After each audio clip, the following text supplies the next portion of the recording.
Greetings und herzlich willkommen zu einem neuen Video hier beim Vapologen. Ich stelle euch heute wieder einen Vaporizer vor, und zwar habe ich mir aus Kanada den Camouflé Convector bestellt. Dazu muss ich kurz vorweg sagen, der Hersteller hat mir einen Rabatt von 50% gegeben, weil ich gesagt habe, dass ich den gerne reviewen würde. Das hat aber nichts damit zu tun, wie dieses Review jetzt ausfällt, sondern ich bin trotzdem, wie bei allen anderen Reviews auch, total ehrlich. Der Camouflé Convector ist ein mechanischer Vaporizer, der sehr stark an einen Dynavap erinnert, aber dennoch ziemlich große Unterschiede zu einem Dynavap hat, die ich euch in dem Video auch gerne einmal erklären möchte. Er kommt in so einem Bambusrohr. Das ist auch praktisch als Verstaumöglichkeit, und ich habe den in zwei Versionen bekommen. Das ist hier einmal die Titan-Version und hier einmal die Stainless Steel, also Stahlversion. Mittlerweile gibt es auch eine XL-Version, die gibt es aber nur in Titan. Die XL-Version hat eine wesentlich größere Bowl. Der Aufbau ist relativ ähnlich wie beim Dynavap. Wir haben einen Stem, wir haben eine Kammer und wir haben eine Cap. Und was auch mit den Dingern mitkommt, sind Kondenser. Das sind hier solche Keramik-Tubes. Die gibt es einmal in so einer Tube mit großem Durchmesser und einmal eine mit 4 kleinen Durchmessern. Die sorgt natürlich für einen viel restriktiveren Airflow. Beim Kauf muss man sich entscheiden, welche man der beiden möchte. Da ich mit 2 geholt habe, habe ich gesagt, ich möchte einmal die und einmal die andere. Vom Gewicht her sind die relativ leicht. Die Titan-Version wiegt gerade mal 9,7, so wie wir sie jetzt hier haben, ohne Kern. Wenn wir diesen 4-Loch-Kern reinmachen, dann wiegt es 13,9, und wenn wir diesen einzelnen Kern reinmachen, dann wiegt es 12,3 Gramm. Während die Stahlversion, die wiegt so komplett ohne 14,3. Wenn wir den Single-Kern reinmachen, dann wiegt sie 16,9. Und mit dem Quad-Kern wiegt die sogar 18,5 Gramm. Und von der Länge her sind sie sogar ein bisschen kürzer als ein Standard Dynavap. Da kann ich jetzt hier mal den Wong zeigen oder den M. Die sind nämlich nur 8,5 cm lang im Vergleich zu 9 cm bei einem Dynavap. Die Titan-Version ist außerdem, ihr könnt es wahrscheinlich sehen, ein bisschen dunkler als die Stahlversion, und bei der Stahlversion ist diese Phase hier nicht so weit ausgeprägt wie bei der Titan-Version. Also man kann die schon gut voneinander auseinanderhalten. Das Besondere am Convector ist, dass wir in der Cap die Heizeinheit haben, bzw. die Hitzespeicherung. Und dabei handelt es sich um 3 übereinander liegende Lochbleche, also Siebe, die mit der Cap verschmolzen sind. Das kann man hier zum Beispiel an den Punkten hier sehen, die sind mal mehr oder mal weniger ausgeprägt. Das heißt, hier liegen 3 Siebe übereinander, ungefähr so in diesem Bereich. Und das Prinzip ist dann also, dass man diesen oberen Teil der Cap erhitzt, dass man dann quasi diese 3 Discs erhitzt, und beim Einströmen der Luft, beim Ziehen, wird dann die Luft erwärmt und nimmt beim Durchströmen durch das Kraut die Wirkstoffe mit, die wir dann inhalieren können. Es ist also ein mechanischer Konvektionsvaporizer im Gegensatz zum Dynavap, der ja eher ein Konduktionsvaporizer ist. Bei dem erhitzt man ja die komplette Kammerwand. Weiterhin gibt es noch einen gravierenden Unterschied zum Dynavap, und zwar gibt es hier keinen Indikator, ob man die Temperatur erreicht hat. Beim Dynavap haben wir ja den bekannten Klick, das heißt, der Dynavap macht ein Klickgeräusch und wir wissen, jetzt können wir das Gerät benutzen. Das haben wir hier nicht. Das macht die Bedienung des Vaporizers dann gar nicht so einfach. Man kann nämlich relativ leicht bis zur Verbrennung überhitzen, weil man ja kein Signal bekommt, wann man aufhören muss. Und deswegen erfordert dieser Vaporizer eigentlich relativ viel Übung. Im Gegensatz zu einem Dynavap wird dann aber auch die Cap viel, viel schneller wieder kalt beim Ziehen, weil man ja nicht die komplette Kammer erhitzt, sondern nur hier oben diesen Teil, und der aktiv beim Ziehen mit Frischluft ja gekühlt wird. Das heißt, man zieht 1, 2, 3 Mal dran und diese Cap ist auch schon wieder kühl genug, dass man sie anfassen kann. Die Cap selber hält durch diese abgerundeten Zacken am Tipp fest, denn der Tipp ist so aufgebaut, dass der hier nochmal breiter wird und sich dann diese Zacken festklemmen. Das heißt aber, auf der anderen Seite ist der Vaporizer ziemlich locker zugemacht, kann die Cap relativ einfach wieder abfallen, zum Beispiel durch eine schnelle Bewegung. Und auf der anderen Seite, wenn die Cap ziemlich fest gedrückt ist, kann sie auch ziemlich schwer wieder abgehen. Ich hatte schon mal den Fall, dass ich sogar eine Zange gebraucht habe, um die wieder abzubekommen. Wie erhitzt man dieses Ding jetzt also? Generell muss man dazu sagen, das habe ich ja schon gesagt, da sich die Hitze ja eher hier oben befinden soll, muss man darauf achten, dass man diesen Vaporizer auch nur hier oben in diesem Bereich erhitzt und nicht wie beim Dynavap die komplette Kammer. Beim Dynavap ist es ja so, je weiter unten man erhitzt, desto höher ist die Temperatur, die in der Kammer herrscht. Das kann man aber hier komplett vergessen, denn hier geht es wirklich nur um den oberen Teil, wo sich die Discs befinden. Nur dieser Teil wird erhitzt. Ich kann euch da auch kein Tutorial geben, wie ihr am besten heizt, weil das super individuell ist. Das hat auch super viel mit dem Zugverhalten zu tun und weil ich ganz ehrlich gesagt das auch noch nicht komplett raus habe. Dazu aber später mehr.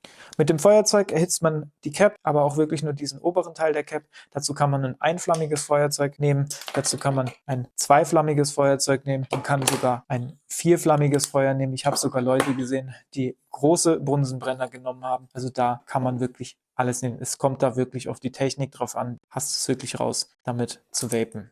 Man kann das allerdings auch mit einem Induktionserhitzer wie dem Kubo bzw. dem YLL oder dem iSpire Wand benutzen. Da funktioniert es auch. Man muss allerdings beachten, dass man natürlich auch nur diesen oberen Teil der Cap erhitzt, also das nicht komplett ganz reinsteckt. Da haben wir ja beim Kubo 2 Keramikschrauben, die in das Gerät reinschrauben können. Das heißt, man könnte sich diese lange Keramikschraube nehmen, könnte die ganz weit nach oben stellen. Ich mache das allerdings nicht, weil ich mit dem auch meinen Dynavap benutze. Das heißt, ich nehme den Konvektor und halte den einfach rein, bis das auslöst. Wir können uns das ja mal kurz angucken. Ich drücke das so rein, bis ich merke, okay, wann löst er aus?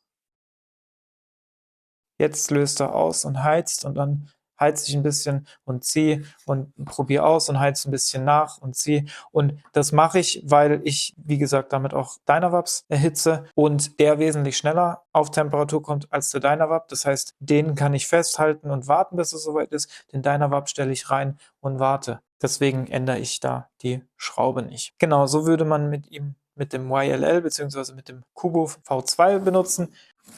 Und mit dem iSpire One kann man den natürlich auch benutzen. Man kann ihn auch mit dem Adapter für den Dynavap von iSpire One benutzen.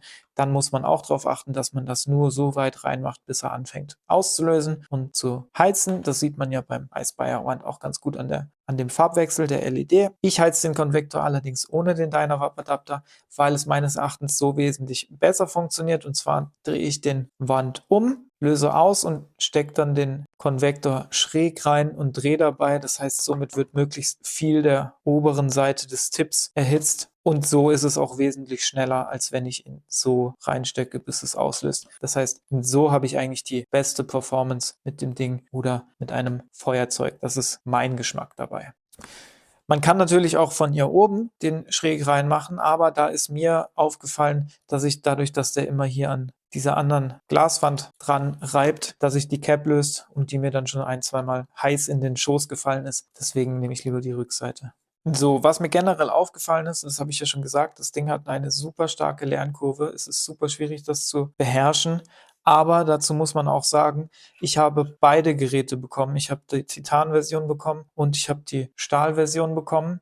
Und die unterscheiden sich schon sehr stark beim Heizen. Und ich habe einfach parallel versucht, beide zu meistern. Beim Dyna hat man ja durch den Klick in der Cap nicht so die großen Unterschiede im Handling zwischen den Stahl- und den Titan-Versionen. Wenn es klickt, dann ist es heiß. Das hat man beim Konvektor aber nicht. Und da unterscheiden sich die beiden schon ziemlich stark. Und da man kein Feedback hat, macht es das halt auch wesentlich schwieriger. Ich habe zum Beispiel mit der Titan-Version wesentlich seltener verbrannt als mit der Stahl-Version, weil man hier schon ein bisschen damit arbeiten kann, dass die Cap relativ schnell anfängt zu glühen und man dann anfangen kann zu ziehen, während mit der Stahl-Version das oft so war, dass wenn die Cap angefangen hat zu glühen und ich gezogen habe, dass ich dann schon verbrannt habe. Das heißt, hier hat man schon vielleicht so ein bisschen ein visuelles Feedback bei der Titan-Version, bei der Stahlversion allerdings nicht. Das hat natürlich auch damit zu tun, dass Titan wesentlich schneller aufheizt und auch wesentlich schneller wieder abkühlt. Es hat also eine super steile Lernkurve und wie gesagt, ich bin ganz ehrlich, ich habe das noch nicht komplett vollends raus. Mit der Titan-Version komme ich ganz gut klar mit dem Feuerzeug und mit dem Induktionserhitzer. Mit der Stahlversion komme ich mit dem Feuerzeug noch nicht so klar. Damit komme ich aber ganz gut mit der Wand klar. Wenn man jetzt also den Dynavap mit dem Fahrradfahren vergleichen würde, dann würde ich sagen, dann ist der Konvektor auf jeden Fall Einradfahren, weil man kann super einfach und super schnell die Balance verlieren und alles schmeckt verbrannt und es ist eklig und es tut weh. Es erfordert also eine Menge Übung, bis man den Konvektor richtig nutzen kann. Und dann ist es auch abhängig davon, wie viel Kraut in die Kammer kommt. Denn das ist auch so ein Punkt, je mehr Kraut in der Kammer ist, desto kürzer ist der Abstand zum Heater. Und desto höher ist auch die Temperatur, die am oberen Kraut ankommt. Daher sollte man die Kammer nicht komplett füllen. Der Hersteller empfiehlt sogar, die Kammer nur zu maximal 80% zu füllen. Und das ist dann nämlich auch noch so ein Punkt, der mir aufgefallen ist. Die Extraktion ist nicht wirklich so gleichmäßig, weil natürlich das obere Kraut mehr Hitze abbekommt als das untere Kraut, weil die Luft ja beim Durchwandern abkühlt und dann das untere Kraut nicht mehr so effizient extrahiert wird wie das obere Kraut. Das kann man natürlich mit der richtigen Technik ein bisschen kompensieren, die ich, wie gesagt, höchstwahrscheinlich noch nicht komplett raus habe. Wenn man die Technik aber drauf hat mit dem Ding, was mir ja durchaus ein paar Mal passiert ist, dann überzeugt der Vapo wirklich auf kompletter Linie. Der Geschmack ist mega gut, sofern man halt nicht zu stark erhitzt hat und das obere Kraut schon irgendwie anfängt zu kokeln. Und auch die Dampfproduktion ist wirklich verblüffend, wenn man ihn richtig erhitzt. Ich habe angefangen, immer erstmal ein bisschen langsam dran zu ziehen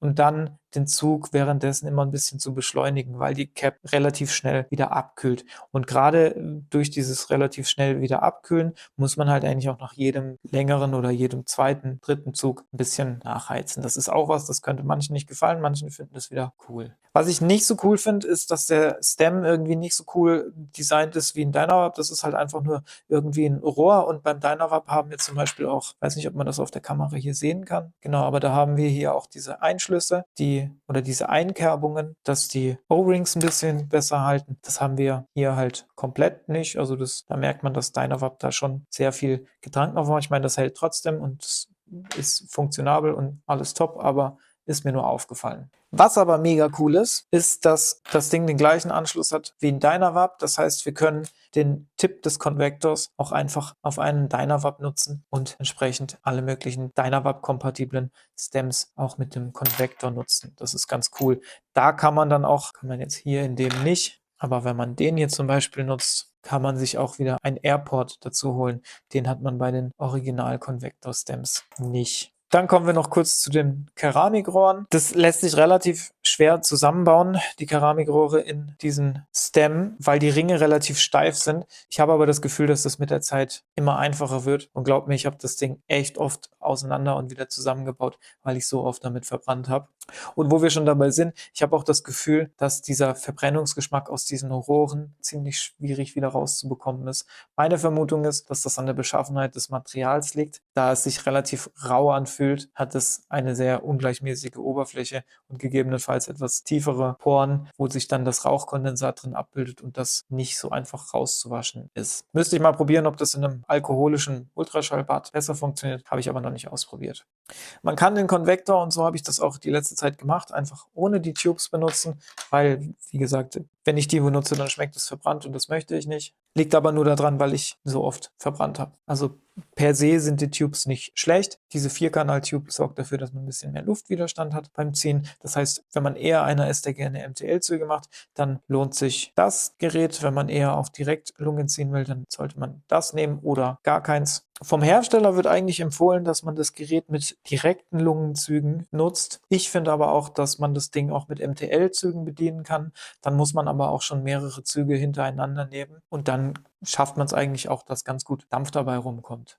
Gut, kommen wir mal zum Fazit. Der Konvektor ist ein durchaus kräftiger Vaporizer, der mit Dampfproduktion und Geschmack durchaus überzeugen kann, sofern man es schafft, mit dem Gerät richtig in Fahrt zu kommen. Es ist definitiv ein Vaporizer für Vape-Nerds, die sagen, ich brauche eine Herausforderung. Ich werde das Teil auch sicherlich weiterhin benutzen, wahrscheinlich aber eher die Titan-Version mit einem Feuerzeug und die Stahl-Version mit einem Induktionserhitzer. Und wahrscheinlich werde ich die Tipps auf lange Sicht auf irgendwelche Dynavap-Stems machen, weil ich die Dynavap-Stems irgendwie cooler finde und die haben auch eine bessere Kühlung, weil ich auch in jedem Dynavap-Stem eine Kühlspirale drin habe.